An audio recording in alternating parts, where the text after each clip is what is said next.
Good morning, good afternoon, good evening, wherever you are on this beautiful planet of ours. Welcome to a very special World Oceans Day conversation, Blueprints for Coastal Adaptation. I'm Mitch Ratcliffe of Earth911 and Intentional Futures, and we're going to be joined today by 9 experts working at the cutting edge of biodiversity restoration, climate mitigation, and financial engineering about how to construct a blue economy that preserves the rich ecosystems at the boundary of land and sea. We're going to start with an introduction to the challenge from ocean advocate Ashlan-Cousteau of Earth Echo International and Boise. And she's going to explain the coastal biodiversity crisis. And then we're going to be followed by 2 roundtables talking about various aspects of coastal adaptation.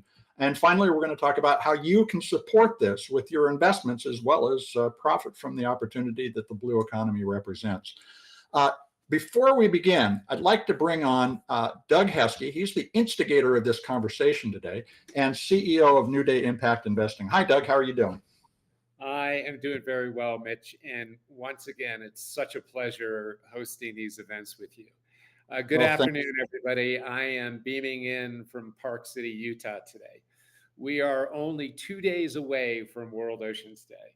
The purpose: to raise awareness and collective action for a healthy ocean and stable climate. 2024 is expected to be an above normal hurricane season, with NOAA forecasting now a range of 17 to 25 total named storms.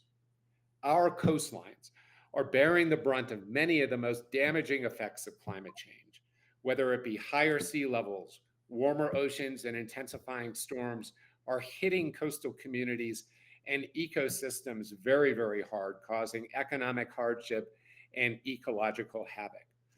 Pollution, overfishing, irresponsible development are all compounding the damage wrought by climate change, creating an interconnected web of stress on coastal environments and populations. This challenge, needless to say, is immense. But there are solutions to restore the natural infrastructure to protect these communities, to foster wildlife, and sequester carbon that can be solved with innovation, capital deployment, and behavioral changes. This past Saturday, I returned from the United Nations Small Island Development Stakes convening in the Caribbean, which is held once a decade. I was there with Dave Randall and some of our other members like Carter Henning that have joined the team today. And I was really struck by a number of things. Number one, some countries are already preparing to relocate from lands that are expected to be underwater in the coming decades. Countries like the Seychelles are imposing restrictions on the number of tourists that visit to proactively preserve their coastal habitats. Youth communities and indigenous populations are activating, taking more responsibility for finding solutions to many of the problems that we, not them, have created. And most distressingly, the blue economy is massively underfunded to the tune of $150 billion each year, according to the World Economic Forum. So this is why World Oceans Day is important. And we must find a better way to bridge the chasm between education and action. I am extraordinarily pleased that we've been able to gather a group of global leaders that are doing deep impact work tied to coastal restoration and resilience, one of the lead impact issues at New Day that we focus on, and that our Ocean Health Exchange Traded Fund, AHOY, supports. This group will be led by my friend Ashlan-Cousteau, who with her husband Philippe Cousteau have been tireless leaders, change makers, and partners of New Day within the ocean health space. So without further ado, it is my distinct pleasure to introduce Ashlan-Cousteau and wanted to express all of our thanks from everybody at New Day for joining today's session. Oh, Doug, thank you so much. You are an amazing partner and a dear friend. Thank you to everybody at New Day. Thank you to Mitch at Earth911 for having us here. Let's start with the ocean. What have you done for us lately? I know many of you on this call are intimately familiar with how important our ocean is to us, but I also just want to level set in case there's some newbies on the call with us. So if you like to breathe air, we can thank the ocean. It produces over 50% of the air that we breathe. If you like to eat food, we can thank the ocean. Not only does the ocean provide about 3 billion people around the planet with ocean-based protein, but also about 75% of the water that feeds our crops originates from the ocean. And really, if you think about it, every single raindrop really does start in the ocean. Also, we all know our climate is, how should I say it, not in a good place these days. But a lot of times people forget the link between climate and the ocean, and the link couldn't be larger because it is our ocean that controls not only our climate, but also our weather.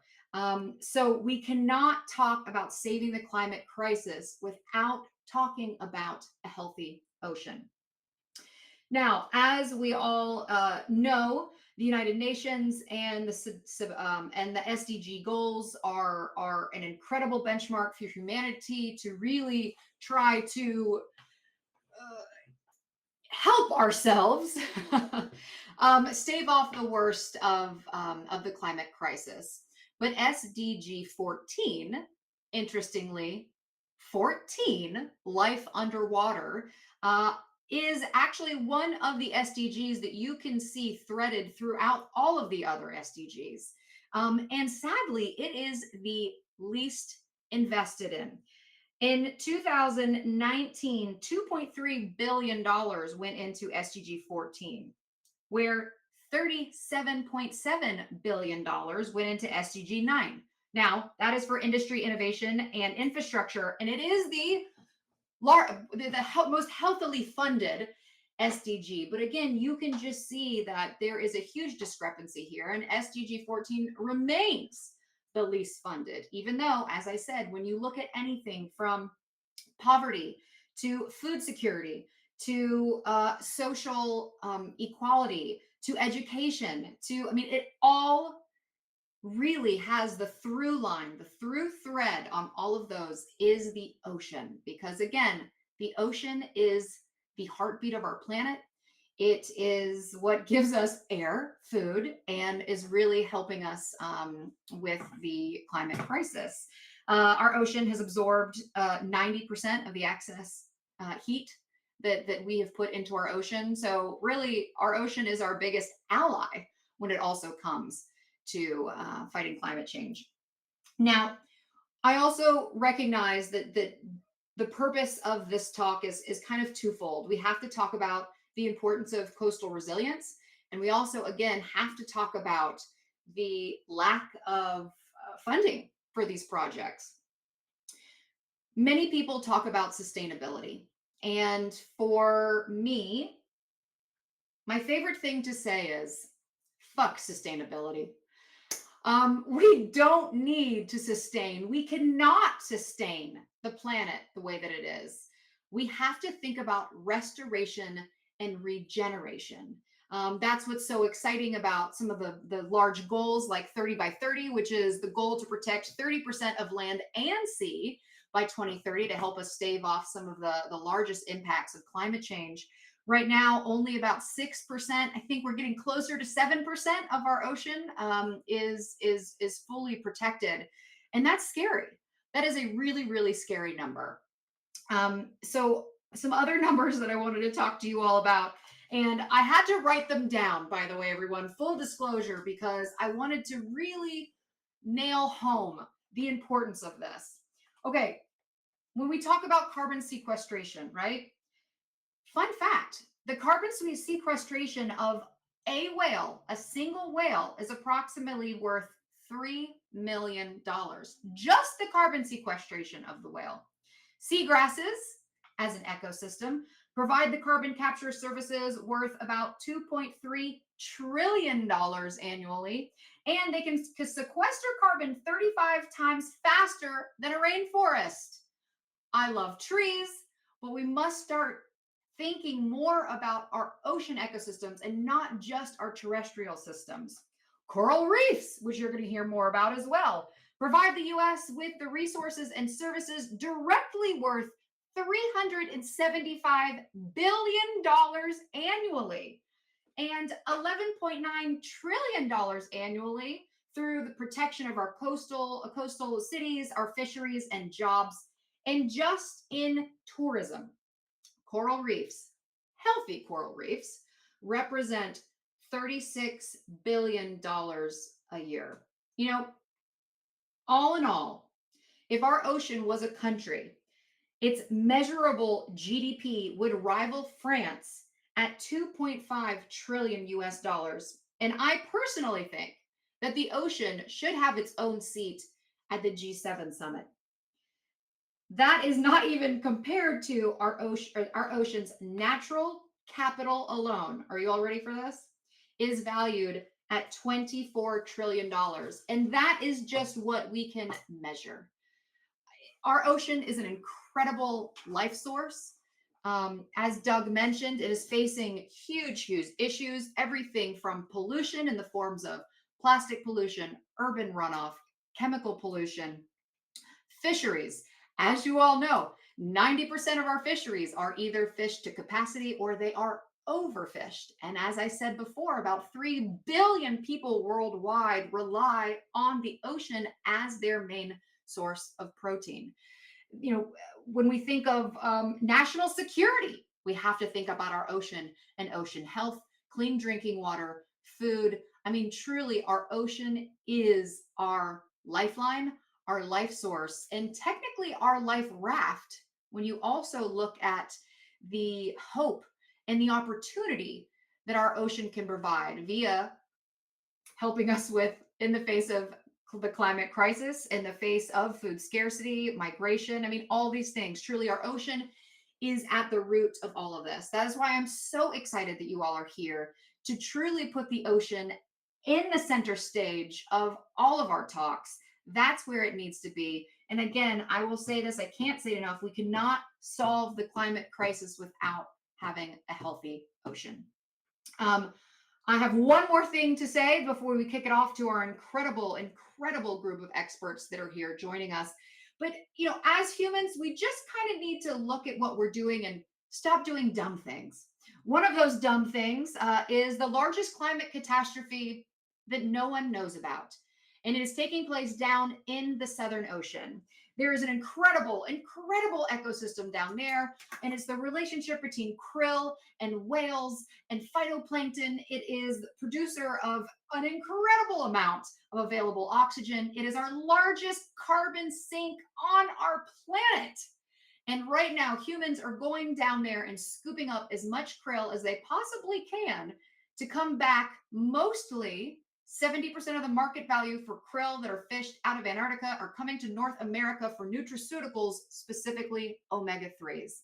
And the kicker for that, not only are we undermining the food source of almost every species down in Antarctica, as I said, the largest carbon sink on our planet and a producer of a major part of our oxygen, there's no reason to do that because krill, like fish, don't produce their own omega-3s. They get it by eating algae.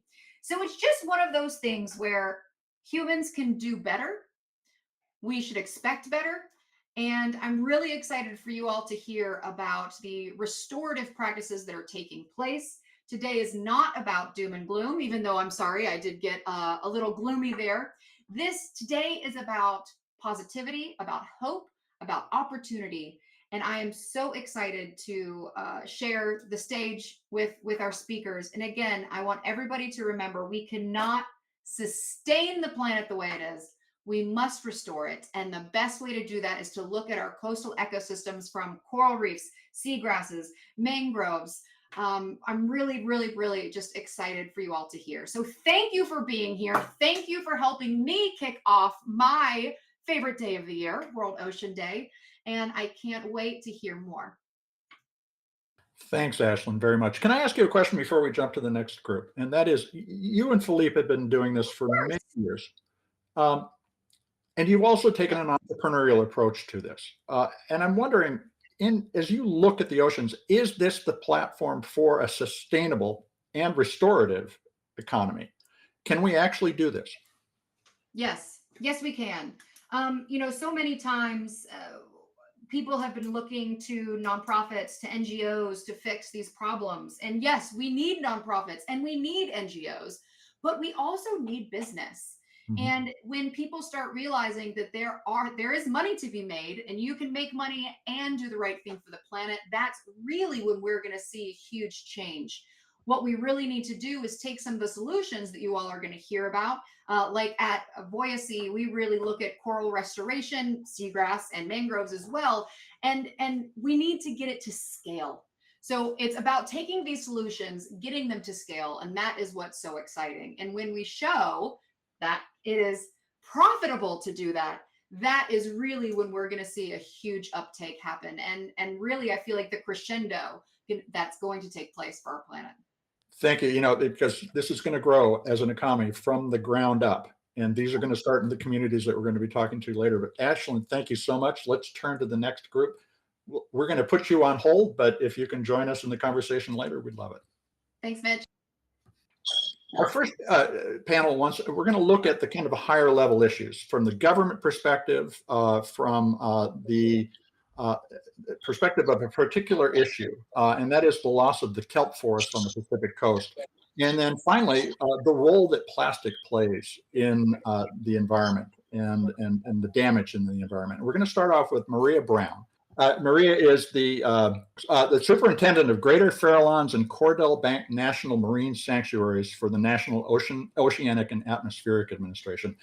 Maria, why don't you tell us about your work? I will be running the slides for you as you do.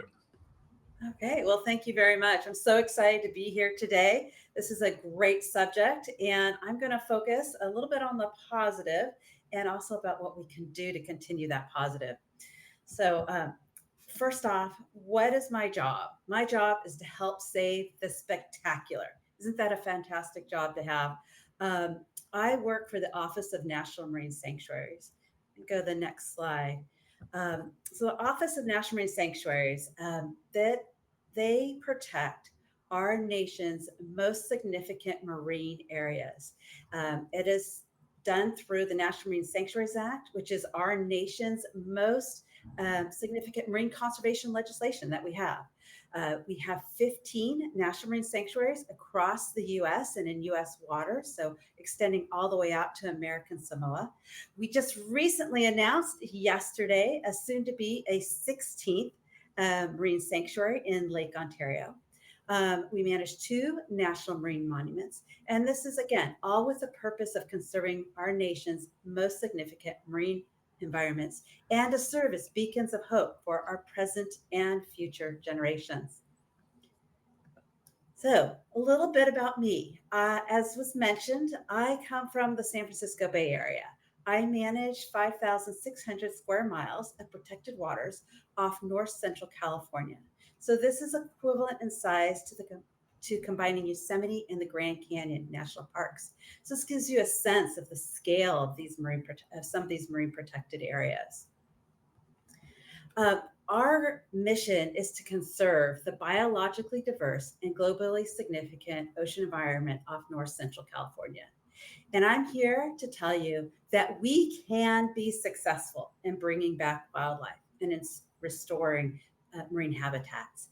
We have successfully brought back harbor seal populations, elephant seal populations, northern fur seal populations, white sharks, and seabirds where they were once lost. Some of these species were at the brink of extinction. Where we are now is we're looking at taking what we've learned from bringing back these species and applying that to habitats. And you're going to hear a lot more about kelp. Kelp is the unsung hero of our oceans. It generates oxygen. It's also important for sequestering carbon that then gets stored into our deep ocean environment.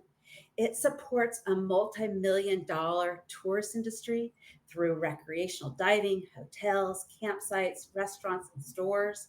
It also supports million-dollar commercial fishing economies.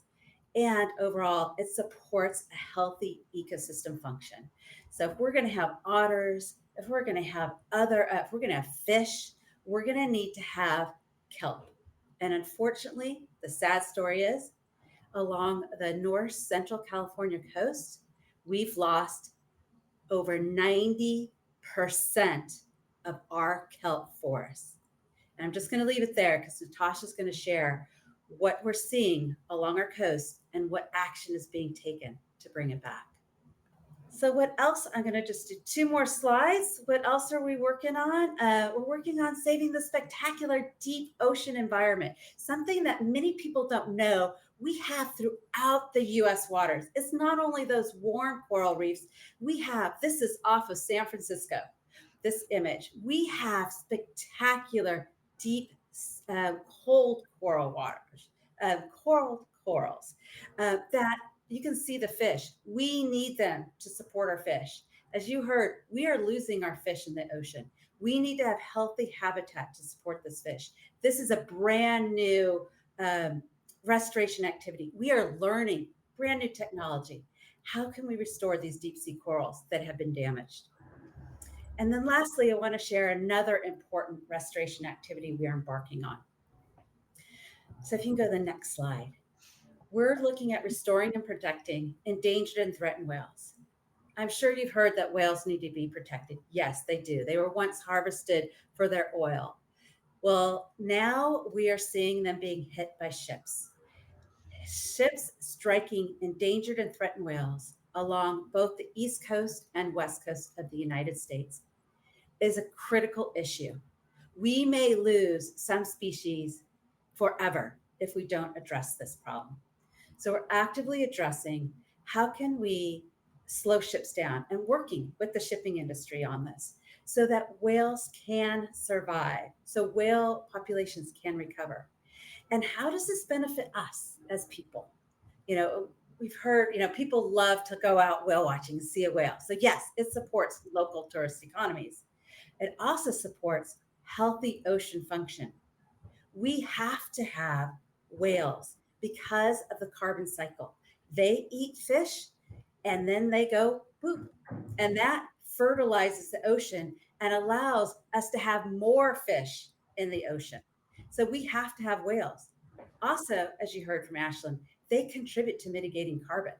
They are very large animals that store a lot of carbon in their body. And when they die and sink to the seafloor, that carbon is sequestered in the deep sea. And if you think about it, that's where we have thousands of years of carbon stored in the deep sea. So I just want to end with, why is it critical to the health of the ocean that we restore habitats and species? They protect our shores from sea level rise, extreme storm events, hurricanes. The ocean feeds our families. It supports our communities through jobs, recreation, and spiritual connection to our world, and is linked ultimately to our health as humans.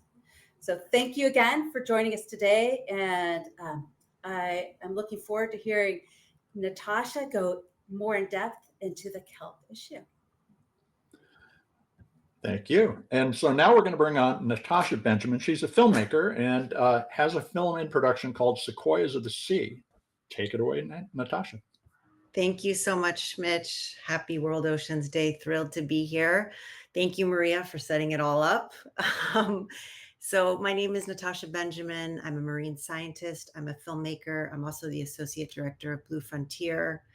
And I've been working in ocean conservation for the last 20 years. Living in Northern California, my backyard is the Pacific Ocean here. And over the last 20 years, I've seen the changes in the ocean in a pretty short time frame.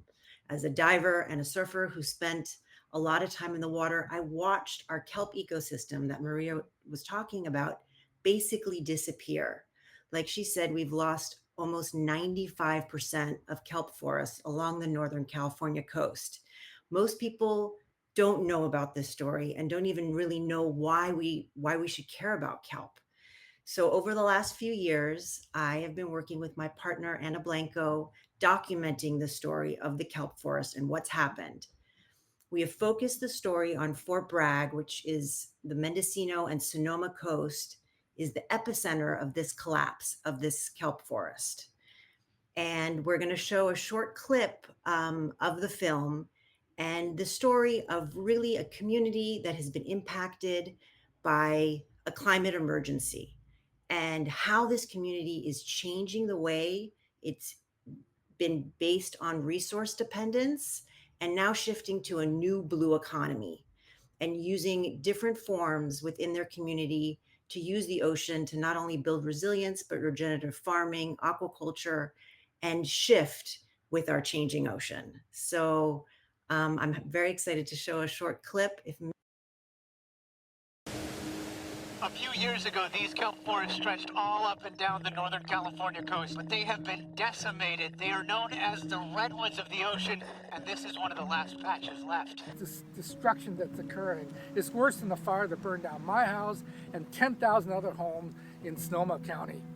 How we would feel if we lost 96% of the big trees in the Sierra, that would be devastating to us. That would be front page news every day. The decline in the kelp has impacted, of course, our ability to gather abalone. Not being able to fish, not being able to, gather takes away our identity as a Pomo, as a tribal person. Without kelp in the ecosystem, it's made it really hard as a commercial diver. Kelp covers roughly a quarter of the Earth's coastline, and they grow up to 2 feet per day. They're one of the fastest growing organisms in the world. Everything in the ocean circles around this ecosystem. All the fish, all the marine mammals, all the invertebrates, all of them are here because of the kelp forest.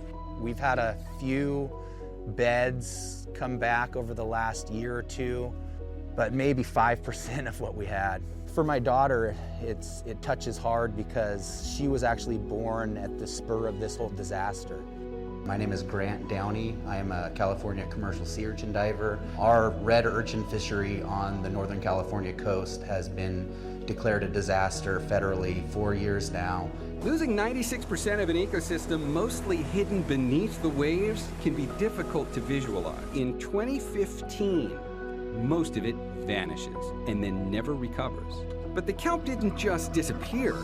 It's been devoured by purple urchin, their natural predator. The sunflower sea star was wiped out in 2013 by a pathogen. And are you seeing any return of starfish that is noticeable to help address this? So, not to toot my own horn, but I have found the only 2 Pycnopodia sunflower stars that have been seen on our coast. Well, we need them. I found the one sunflower star, and that was amazing. Obviously, from my video, I'm like screaming underwater. We're all interested in finding the best way to restore kelp forests, and I think that's really what brought Grant and I together. I try to integrate where I'm at in my personal life too with where we need to go for kelp to make this ecosystem actually healthy again for him and for all of us. And it's definitely humbled me quite a bit to have this experience paired with an environmental catastrophe. Scientists think bringing sea otters back, those little guys, may be one solution.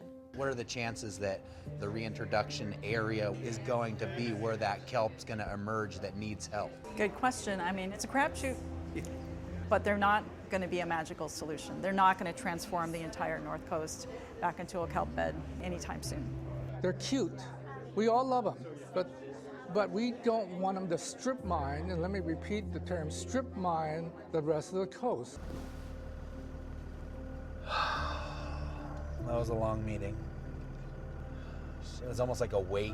Without food or drinks, it was like a wake. The end to the North Coast if it were to really happen.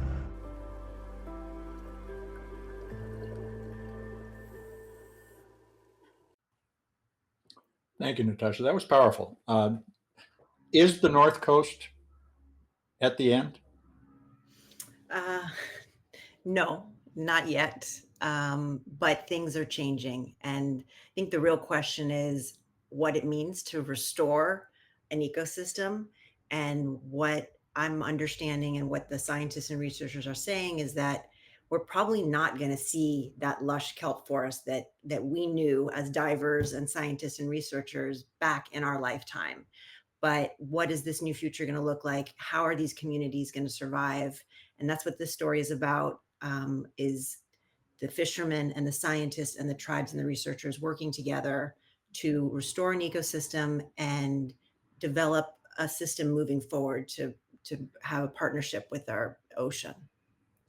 Well, let's hear it from our final speaker in the group. We're going to have a question and answer after this, but Christopher Chen is the founder and executive director of the Center for Oceanic Awareness, Research, and Education. Chris, tell us about your work and particularly the role of plastic in the seas. Thank you and hello all. We're thrilled to be part of this panel and amidst such great company. CORE is involved in more obvious restoration and resilience efforts like climate change and 30 by 30. But today I'd like to talk about an insidious threat and a barrier to restoration, resilience, and recovery efforts. Next slide, please. Plastic pollution is literally everywhere. It's in the food that we eat, the water we drink, and in the very air that we breathe. There isn't a single cubic centimeter of water on Earth that does not contain plastic.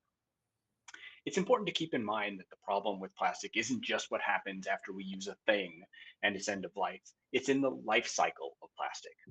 The effects of plastic pollution are far-reaching, and the full life cycle of plastic exacerbates climate change, is an affront to environmental justice, and is harmful to human health.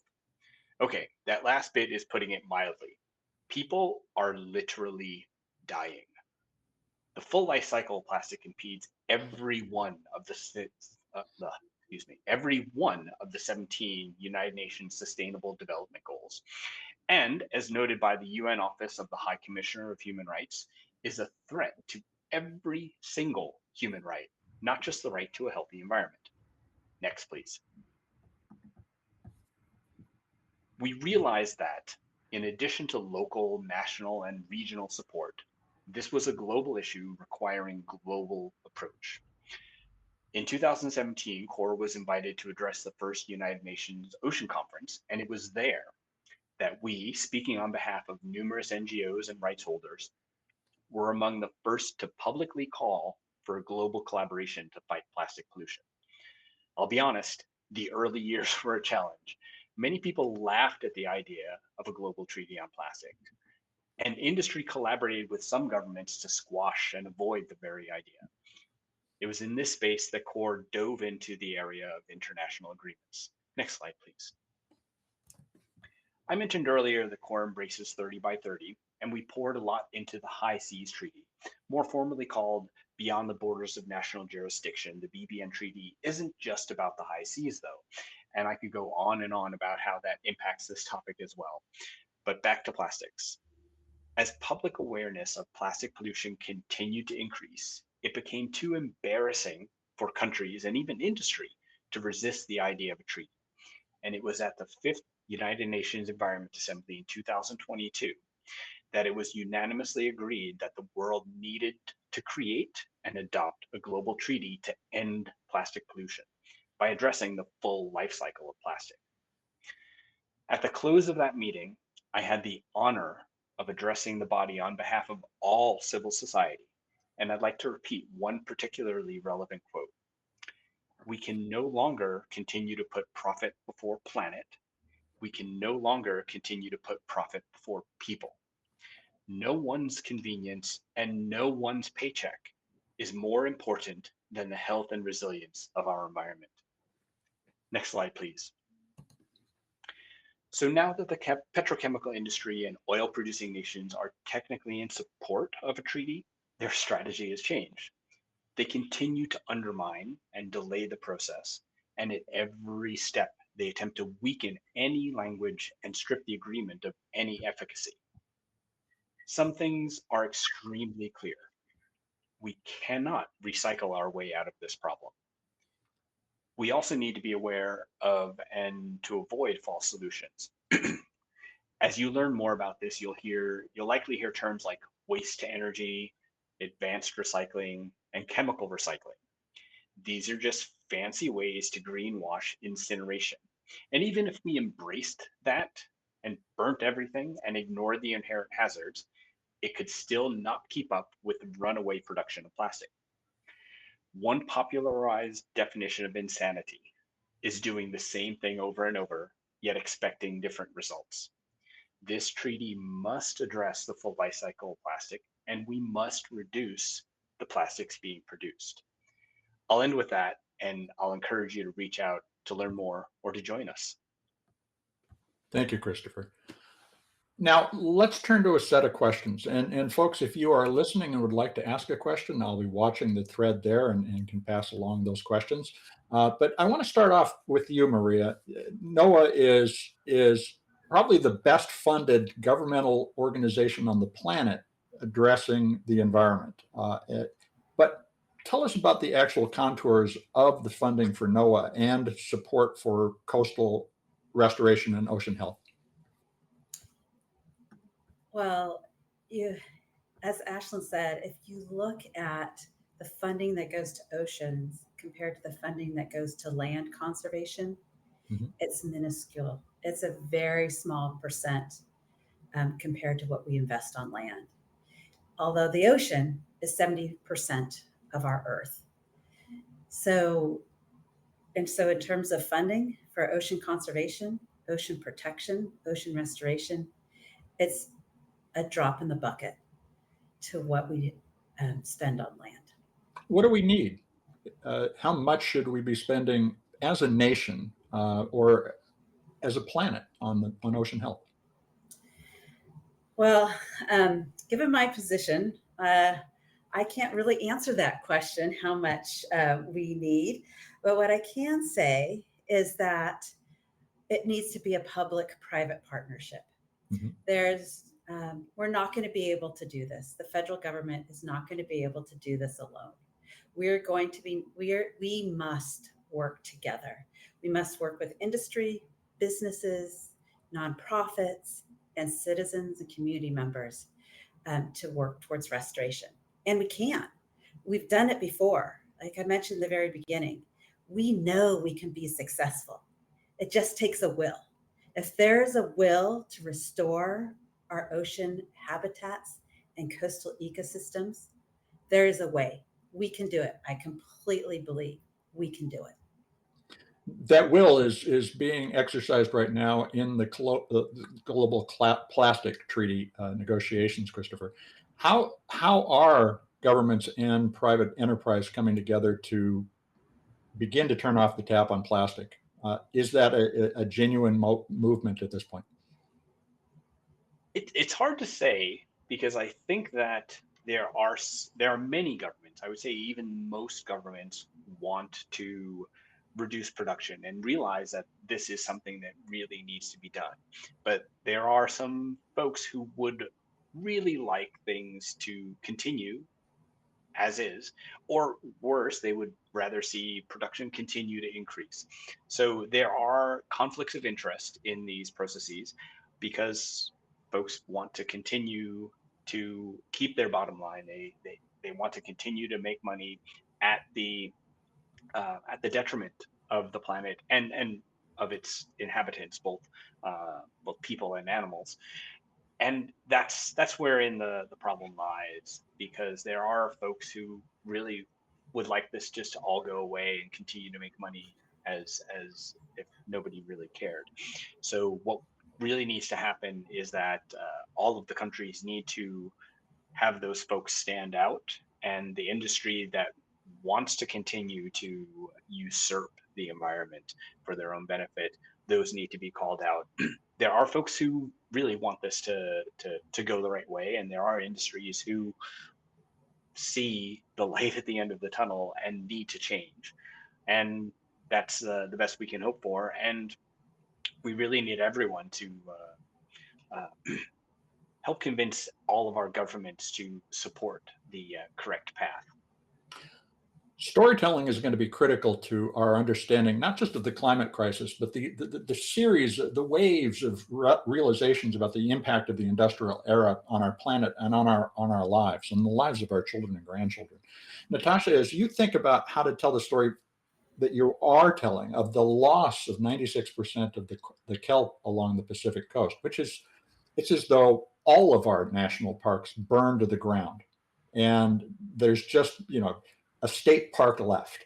How can we also engage people in this, the restoration and the regrowth of the kelp forest and the coastal ecosystem? Is there have we really dedicated enough thinking and storytelling to where we can go? That's a big question that I think we're all trying to tackle is how do we elevate these stories? How do we get what's happening in the ocean into people's consciousness? So there's an education and awareness piece that is critical, that we're all working on within all of our organizations. The Sanctuary has an amazing education program. We're trying to use film and media to tell these stories, working at the policy level to educate people. Like, this has to happen on so many different fronts. But first, so there has to be education and awareness. There has to be the realization that we don't really have a choice here. Maria was saying, if there's a will, there's a way. If we don't change our behavior in kind of the carbon cycle and the impact that we're having on this planet, there will be no more kelp forests. There will be no more resources in the ocean, and that will have a direct impact on us. So we don't have a choice. We need to change our behavior. And the kelp story is a local story that's happening here in my backyard, but this is happening all over the world. And that's really what we're trying to show here. So I think it has to happen on education and outreach. The political will needs to be created. And then all of us as individuals need to think about our impact and the small changes that we can make, and speak up and vote for the ocean.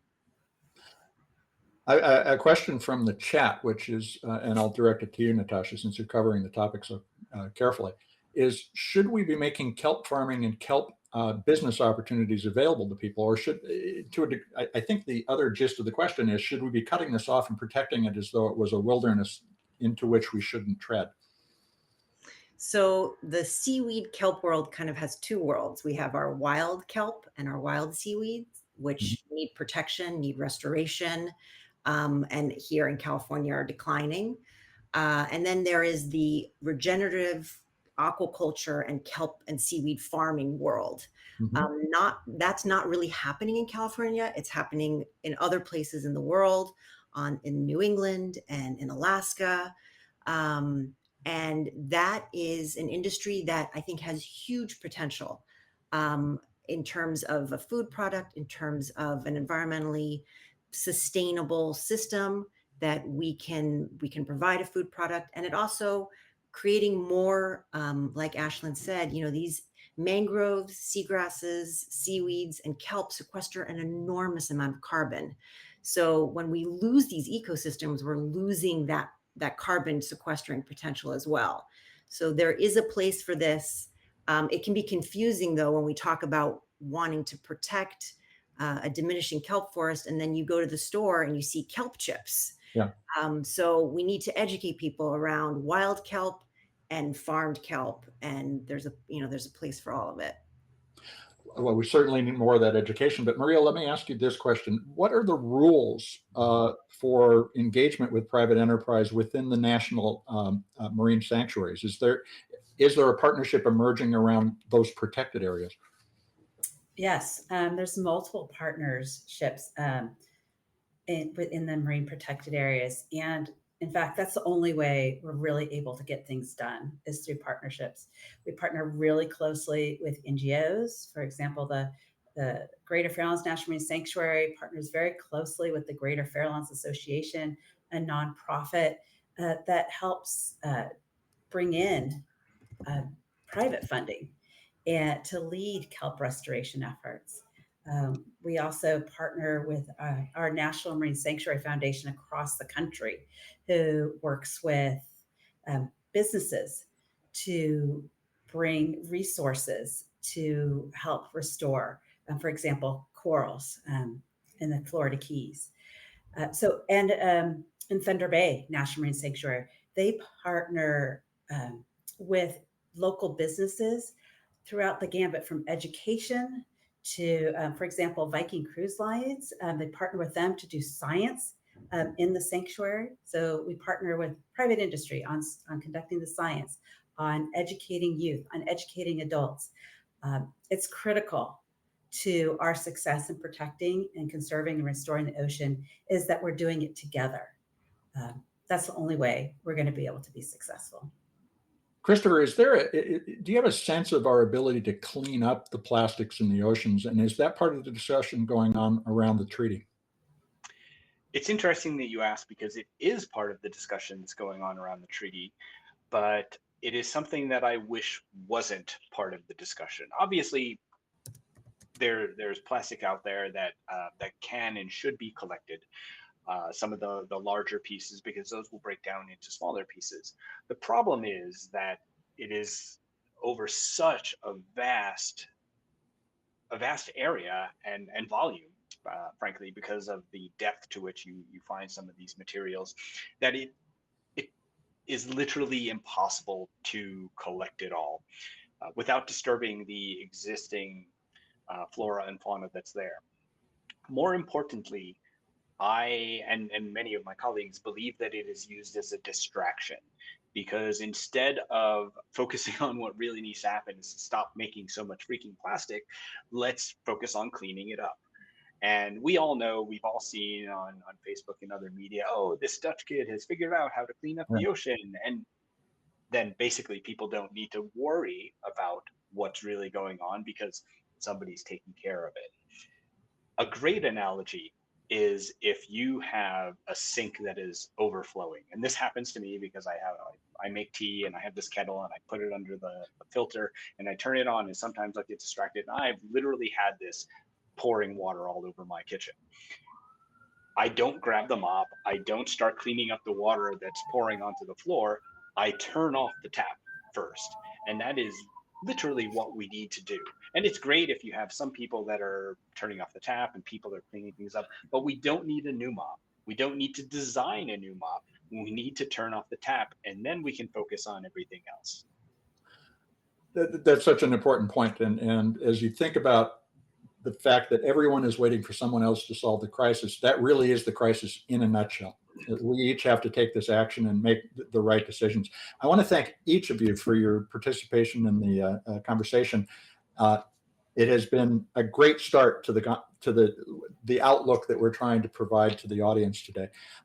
Before we go, I'm going to bring Ashlan back on, because there's a question in chat about being more specific about behaviors that individuals need to make in order to restore kelp forests, and you have kind of an unexpected answer. It's a kind of a fun little fact, but as Chris was saying, we really do need to look at these problems this way, right? Where am I? This way, right? We need to make sure when we talk about protecting our kelp, we have to look at protecting coastline. We have to look at the marine protected areas. We have to look at stopping our plastic use and our fossil fuel use, because warming temperatures for our ocean is also killing the kelp. We have to think about what we put in our gardens and on our streets, because that urban runoff is also going in and killing the kelp. So it's really, it's big. You got to think big and go down little. But when you think of something too that every individual can do, when I found this out, I was floored. So as in Natasha's beautiful film, it talked about the sea otters. Sea otters are so important because sea otters eat the purple, oh my gosh, the purple urchins. Thank you, the purple urchins, because the purple urchins feed on the kelp. Well, one of the reasons, there was also hunting, because sea otters have the most hair follicles per square inch of any mammal on the planet. They're super cute and cuddly. Anyways, there was hunting going on back in the day, but also there was a disease that came out and wiped out a lot of our California sea otters. The scientists were able to link that disease back to cat poop. Now, how did cat poop get in the ocean? And it's because people didn't realize that by flushing the cat poop down our toilets from, let's say, the litter boxes, it was getting in our water supply. And when it went out to the ocean, the bacteria and the virus was still living in the cat poop, and it actually transferred to our sea otters and wiped out a big part of the population.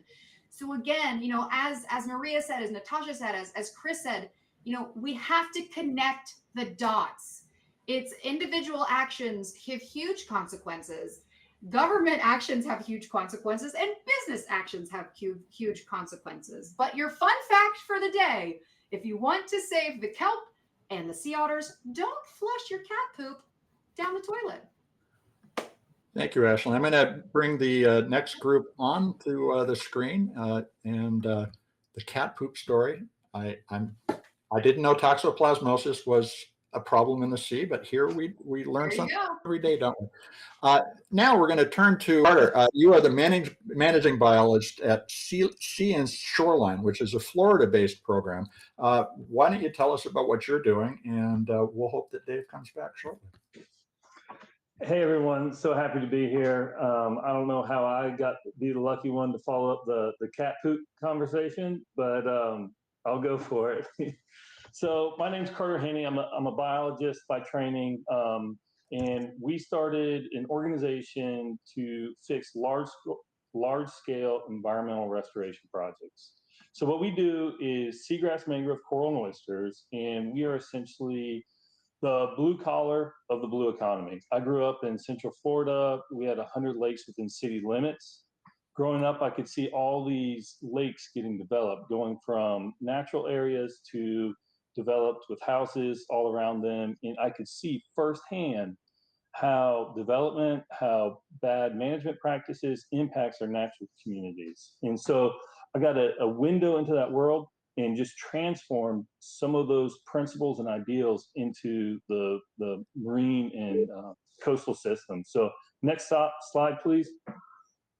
So here's what we look at. We look at the three big ones of how to figure out what is a good sustainable project. Is one, it needs to generate biologic lift. It needs to be economically sustainable, and it needs to be a net benefit to the local communities. We were fortunate enough to work on a project for the Safe Crystal River organization, and they had an issue with a hurricane came in and destroyed their coastal bay. Once that bay was destroyed, it got plagued with algae.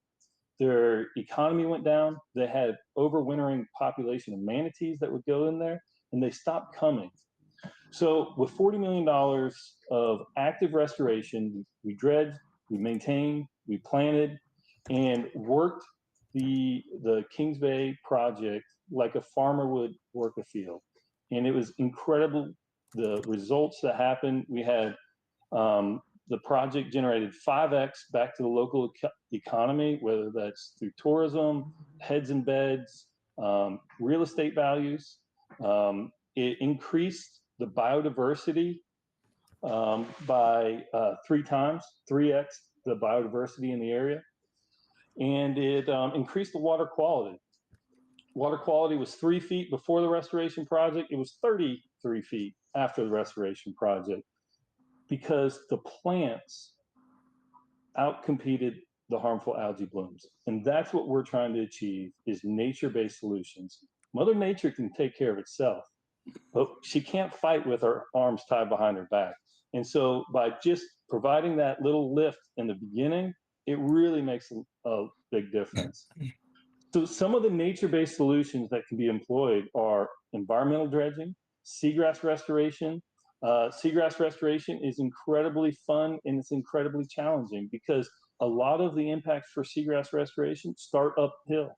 It goes from the ridge to the reef. So water quality and nutrients and stakeholder participation are incredibly important.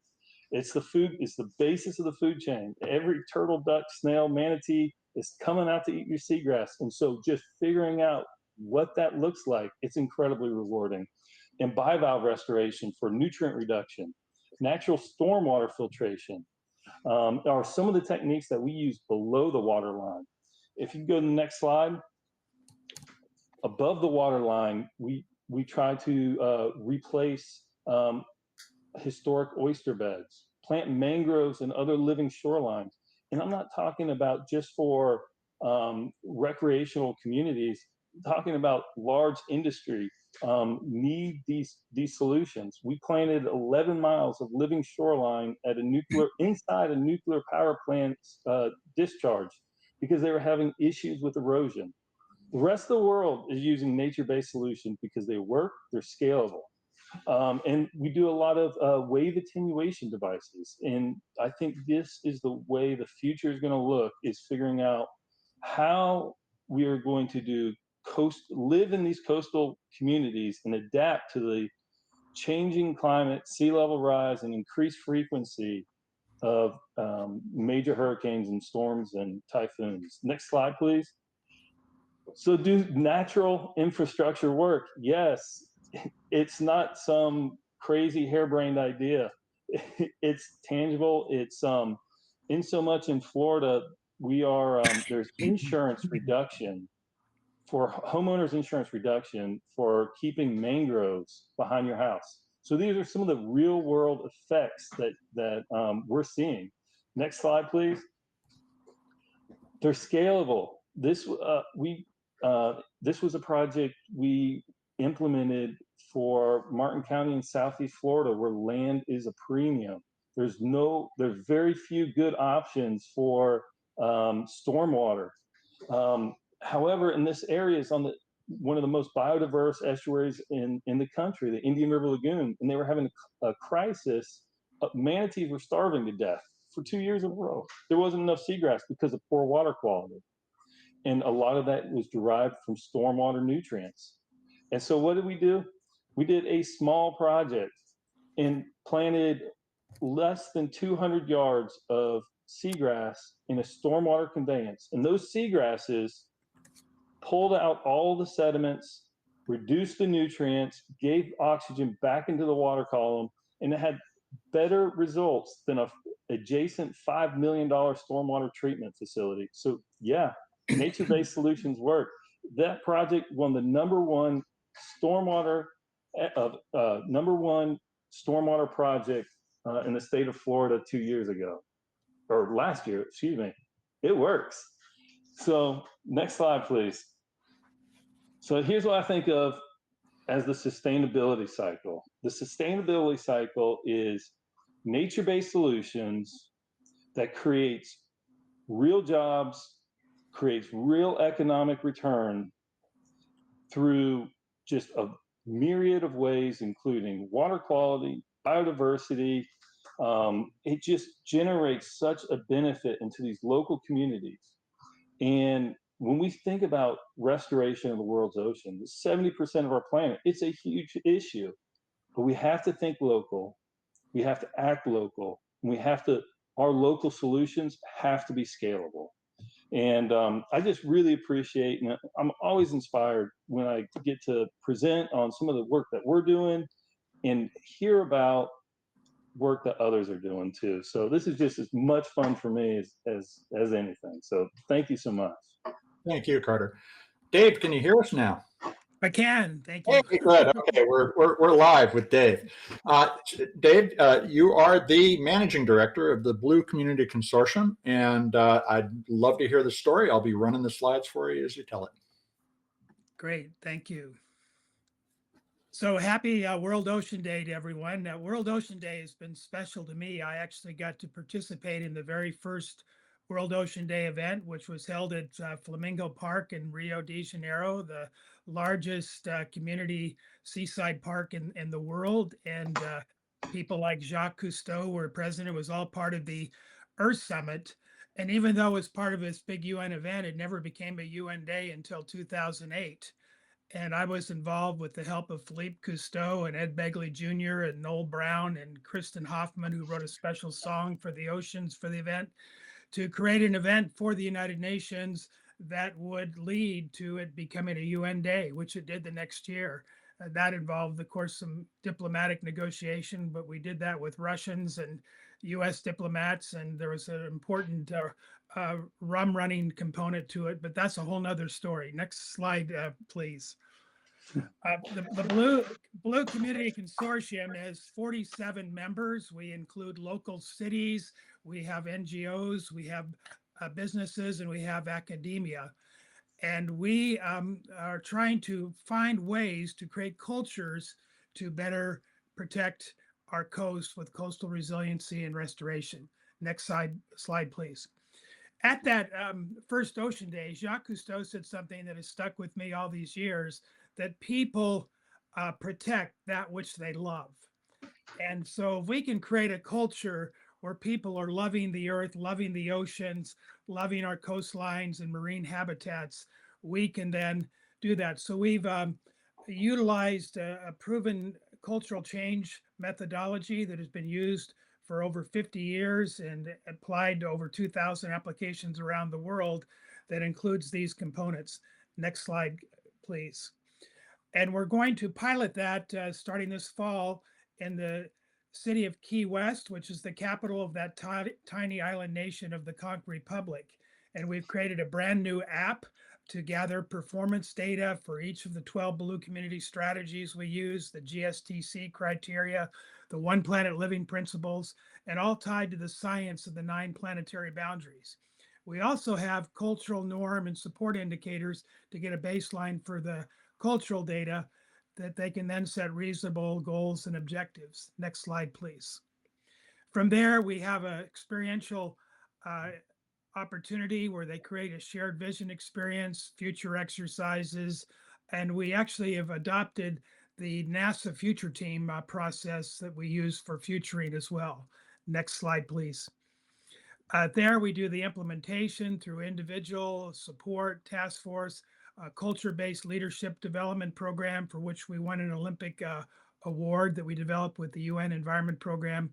And we've created a brand new certificate program with the UCF Rosen College of Hospitality Management. Next slide, please. And the key components of that certificate program are to give people a foundation of principles and approaches for leveraging tourism, one of the largest industries in the world, to have this coastal resiliency and restoration. We've collected a number of best practices and benchmarks for excellence and planning and implementation for sustainable tourism. Using the Blue Community app, we manage change to transform tourism communities. And then we have that culture-based leadership development piece. Next slide, please. And the last phase is measuring the results. We measure in performance, things like how much CO2, water, waste, landfill we've reduced, a programmatic number of people participating and their satisfaction levels. But we also measure the culture. Are the norms and support in the community changing with that cultural change? And then how do we strategize renewal to keep this effort going? And how do we extend it to those people and groups that have not yet participated? Next slide, please. So that's a real quick summary. Our consortium has many, many programs besides this one. One I'll just mention is a circular economy model, which we're actually doing rather than just talking about it through the Child's Hospitality Group. But I'll stop here and next slide. Thank you. Thank you, Dave. And finally, before we begin the conversation, we have Chris Oakes. He's the CEO of ReefGen. ReefGen is restoring coral. Tell us more. Coral, seagrass, you name it. We are focused on mechanizing restoration efforts around the world in the coastal environment. And so what you can see on the screen is one of our grasshopper systems. I'm the CEO. I'm a marine scientist by training. I've done coral restoration, seagrass restoration, and the scale of the problem globally is significant. Next slide, please. So if we think about restoration and the work that Carter's doing and what's happening all over the world, almost all coastal restoration projects are done manually. This means divers are going in the water and drilling into dead coral reefs and plugging live coral into the reef, or planting seagrass with our fingers, or planting seagrass seeds with a little caulking gun. And the scale of the problem is in the millions of hectares, right? We've lost 5 million hectares of seagrass globally. We're on track to lose 90% of our coral reefs by 2050. We're losing 110,000 hectares of coral reef every year, right? It's crazy. And so if we think about what it's going to take to solve this problem, to regenerate these ecosystems, we have to be thinking in a different way. It's costly, it's slow, it's difficult to do this manually. And so what ReefGen is focused on is, next slide please, is making marine tractors. On land, there were 3 things that had to happen before tractors were really adopted. First, tractors had to become lighter weight, easier to use, more versatile, and that happened. Then tractors themselves had to be cost competitive with the price of labor at the time. And so after World War II, labor costs went up and tractors became more more relevant to farmers. And then to feed the global population as it grew, farms got larger. And so when these three trajectories converged, adoption of tractor technology became widespread. And so, next slide, please. So ReefGen is focused on making marine tractors, right? We're doing everything by hand in the nearshore environment. We want to mechanize that. And so we've developed, and there's two over over my shoulder here. We've developed lightweight, versatile, cost-effective marine tractors. We built the first system in the world, it's up there, that mechanized coral planting. We have a couple of seagrass grasshoppers that plant seagrass seeds and shoots. And we're expanding into other areas of restoration and project development, including site prep. So we've learned about a lot of the problems with purple urchins and things like that. That people are going out and collecting purple urchins by hand, right? We need to think about the scale of the problem in a different way. We need to mechanize the solutions, and that's what ReefGen's all about. Next slide, please.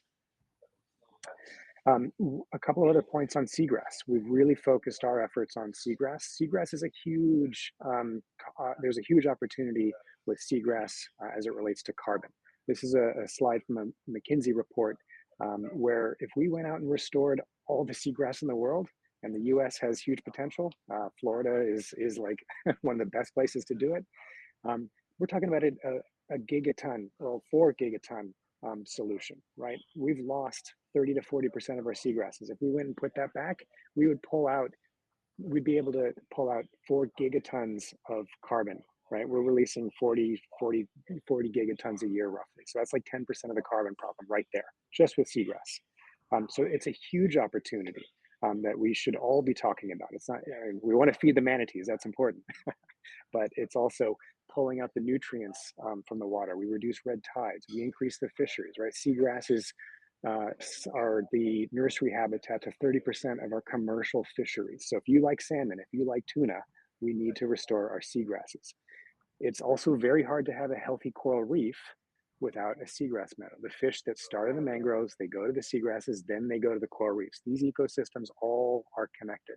And so ReefGen is focused on mechanizing the restoration technology to be able to go out and restore our nearshore habitats at a global scale.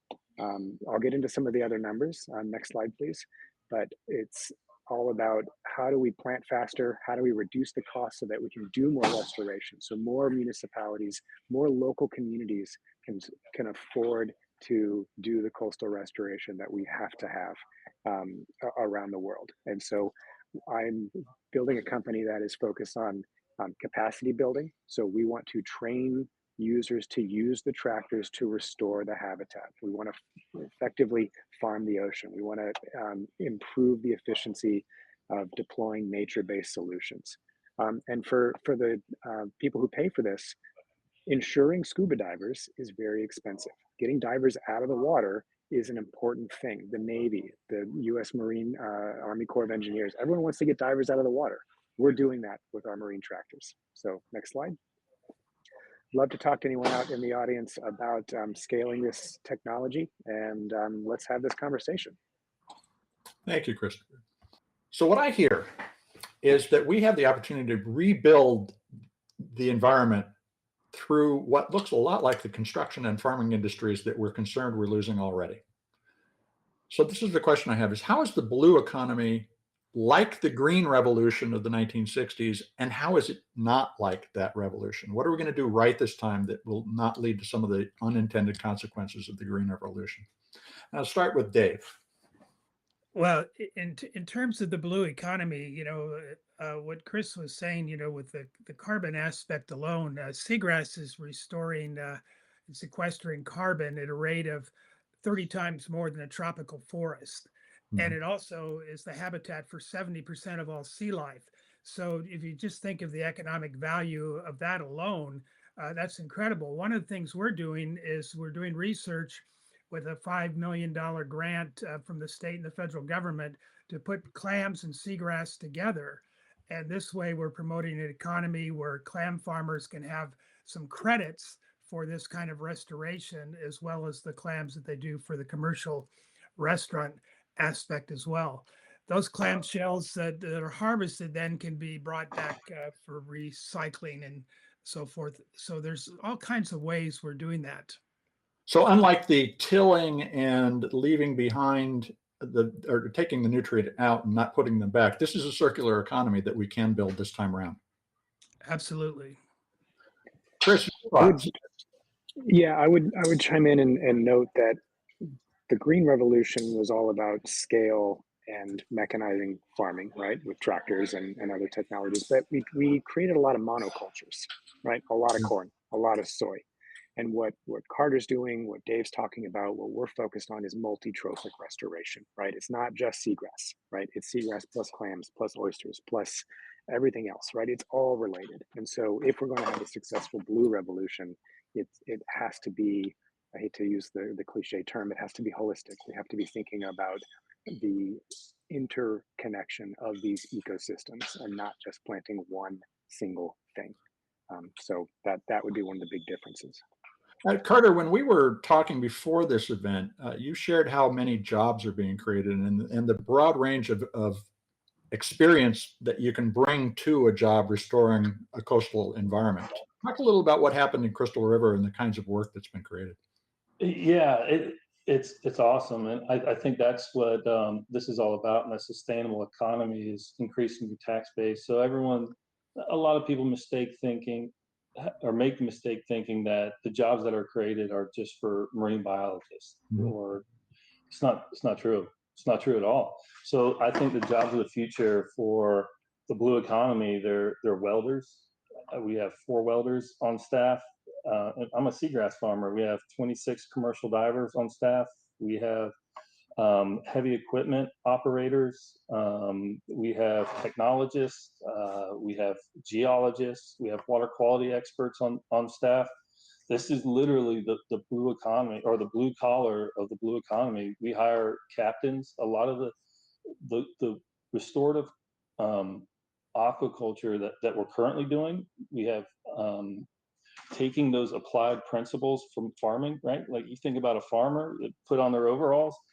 We don't put on overalls, we put on wetsuits. And it's a lot of the same principles. We're talking about longshoremen, stevedores. It's just a multidisciplinary approach, because we're working under the water and we're affected by all these different things, whether it's water quality, sediment, hydrology, storm impacts, all these different factors combined in the water, where it's unique from upland. Another component of the economic opportunity is the tourism that is created when you restore these environments. How does the restorative economy coexist with the experience-oriented economy that we're going to be driving toward to create more prosperity in all these communities? And tourism and kelp farming and seagrass farming and coral restoration coexist. Yeah, no, that's perfect. And so one of the great things about hiring local is those local people that you hire, they generate that back into the economy. And so they know what's going on, whether that's the school kids or the workers. And after the project's done, then they have firsthand knowledge of the ability to articulate the benefits of the project. They become tour guides, kayak rentals, and that's just the people that are working with the restoration project. The ancillary is all these hotels get built up, and the restaurants are full. Well, now that you have increased tourism, a lot of times there's impact back into the restoration project. And so those hotels, those people are making a living off of the restoration project, start putting money back into the restoration, which further perpetuates the cycle. And pretty soon you got a pretty well-oiled machine that's creating jobs, creating habitat, increasing biodiversity, creating more jobs, and the circle goes on. Cycles, as you said, Dave. Although I would argue that globally that is not happening. I think locally it's happening, but this is the problem. Globally, hotels are not funding restoration of the habitats that they are providing to their guests. They are assuming that it is going to just be there. So until we change that, as consumers, as tourists, until we demand that when we go to these places, that these hotels that are capitalizing on the nature-based solutions that are right there, we're not going to see massive restoration around the world, right? And so Carter just characterized exactly what should be happening, what there should and is. And I think for the audience, we need to demand that when we go on vacation, that the hotels are actually putting something back, right? It could start there. There are some real challenges with following the money here, but Carter also characterized it was spend $1, make $50, right? Yeah. When it was $40 million went into a $2 billion outcome, right? That's 1 to 50, and yet it's not happening at the scale that it should be. Yeah, tourism is responsible for 10.5% of the world's GDP and employs 12.5% of the world's workforce. And there are really good models of this happening. Carter and I and Doug all went to the Small Island Developing States Conference in Antigua Barbuda, and the hotel we stayed in had a mangrove restoration project on the property as part of their hotel. And I asked how they got into that. They said, if we don't have a quality environment, we don't have tourism. So people are getting that. Disney is a great example, and they are taking this not just to their own properties, but they have conservation projects now in 114 countries around the world. And they're building, sustainability models for these island states. So we're hoping to take the pilot in Key West that I mentioned to these small island developing states to further that restoration effort. This is a fascinating conversation, but we need to move on. And I want to thank each of you for your contribution today. It's been an amazing discussion. Thank you. Thanks for having us. So we will move on now to a question. How can each of us participate through our own investing to support this? And we are joined by Brian Fairhurst. He's with New Day Impact Investing. He's Director of Business Development there. Brian, the Ahoy ETF, Exchange Traded Fund, is New Day's curated approach to creating an ocean health positive investment portfolio opportunity. Tell us about it. I almost always chuckle when I see the ticker. It just it proves we can have a little fun with our finances. But at its core, Ahoy is a global go anywhere stock portfolio that's comprised of companies making a positive impact on ocean health. It's really a purpose-built, impact-first portfolio. And by default, it's really a disruptor to the traditional portfolio construction techniques in the investment industry. Now, how does Ahoy directly address our topic today, which is coastal restoration? Can you share a couple of examples? Certainly. So at its core, Ahoy is designed around a set of key performance indicators tied to specific ocean health outcomes. And by building the portfolio from the bottom up, tied to those 5 key themes, we're driving capital towards companies who are having material positive impacts on the ocean through a core aspect of their business, not an aside, not a feel-good project they do on top of their profitable business in order to get positive PR and curry favor with environmentalists. So the 5 themes that we've developed with these KPIs are water quality and technology, sustainable fishing, clean energy, environmental engineering and rehabilitation, and responsible retailing of consumer products. If we have time, I'd like to highlight 3 portfolio holdings out of the 25 stocks in the portfolio today. So I'd highlight Acciona out of Spain, Jacobs Solutions here in the US out of Dallas, Texas, and Stantec, which is up in Edmonton, Alberta, Canada. So Acciona is at its core business a utility provider, but they're all about renewable energy coming through their grid. So think wind farms, other sustainable forms of energy, as well as water projects, water desalination, water cleanup, water quality, water drinking stations. But they've really orchestrated themselves around a corporate ethos for business as unusual.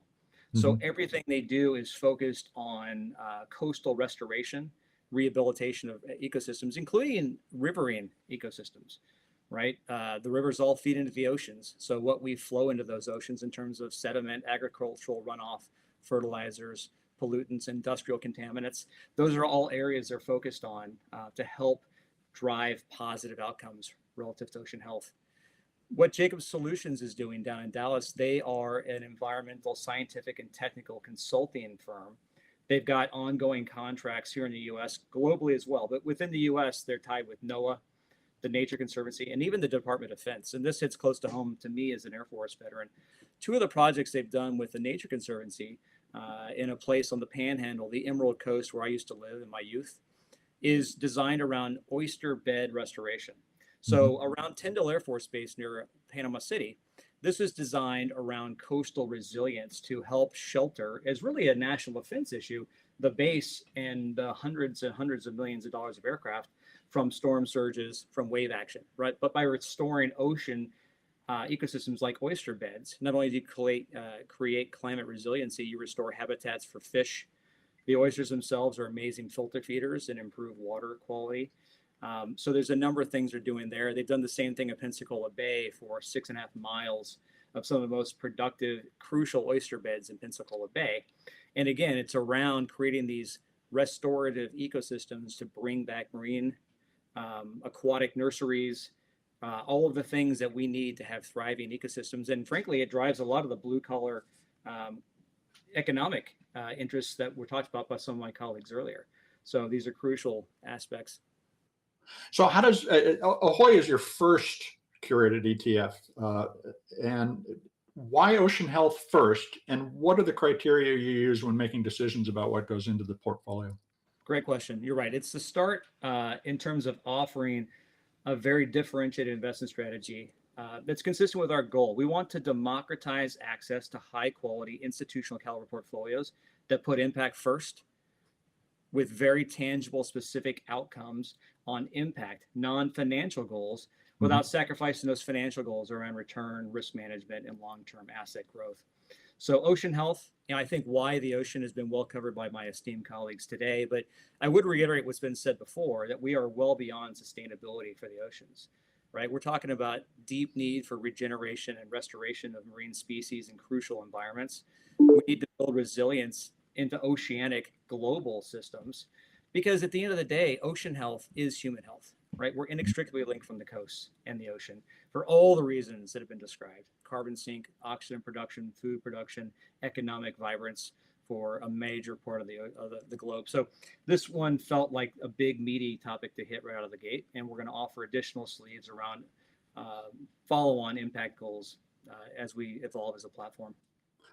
Well, Brian, I want to thank you for taking a few minutes to explain everything you're doing with Ahoy. I want to bring Doug back in as well. Thank you, Brian. We'll see you again soon.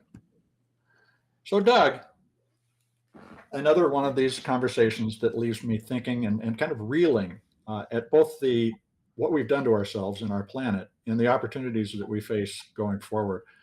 What are you reflecting on as we think about the conversation today? There's a lot to be said here, Mitch, of course. And I think one of the things that's on my mind today and has always been on my mind, which is fundamentally why we created New Day, is how we bridge this chasm between information, awareness, education, and action. And it's why we do these events. And there's a lot of really, really important work that we're trying to do as an organization. And we have shared what is this philosophy around engagement relative to our climate action work. And that is that the paradox today is that people who are really living at the forefront of not just climate impact, but sustainability and ocean health, at least in their own minds, are rarely the people who have contributed much to climate change through their small carbon footprints. But climate change and addressing ocean health has become the defining symbol of humans' collective relationship with the environment, and one that today every one of us has a responsibility to address. So, over the course of the last 6-7 years, as we've been building our organization, We've all had opportunities to go out and do beach cleanup events and participate in marches and things like that, but it's got to be more than that. And I remember participating in these events and really starting to get anxious about what I tell my own kids about what I did today as an advocate. You know, it's important to participate in marches and beach cleanup events and things like that, but we need to be doing more than that. It's about giving our children this big tent view of the world and empowering them to make better choices and decisions as citizens. You know, we're here to talk about the future and to empower a generation of younger people to be the future leaders of tomorrow so that they, in their work, can bring about better solutions here. So, you know, we do a lot of important work at the New Day organization. And as a small team, it begs the importance of this collaborative type of mindset, which is why we have all of these distinctive partners on the call today that we're taking action with. My big ask, my appeal today is for everybody that's on this call to activate. There has to be more that we're all doing in our daily lives to address these problems. You know, a few weeks ago, we spent an evening with Jane Goodall, and it was inspiring. She is one of the early leaders of this movement.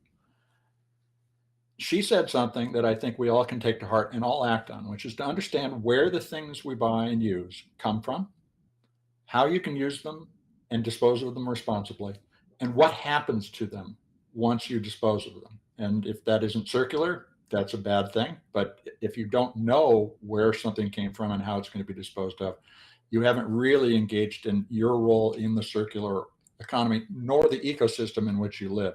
And I think that's, for me, for any listener, thinking about what you can do right now is look at whatever you have in your hand and figure out where it came from and where it's going to go. And if we can do that, we can start to make the kinds of changes, backing these kinds of projects that we've talked about today, investing our money to get the right outcomes in the society that we're looking for. And it's been a pleasure to be with you again, Doug. Likewise, Mitch. Thank you. Folks, take a moment, think about your life, think about your impact, and let's all make a change. Thank you for your attention today, and happy World Oceans Day.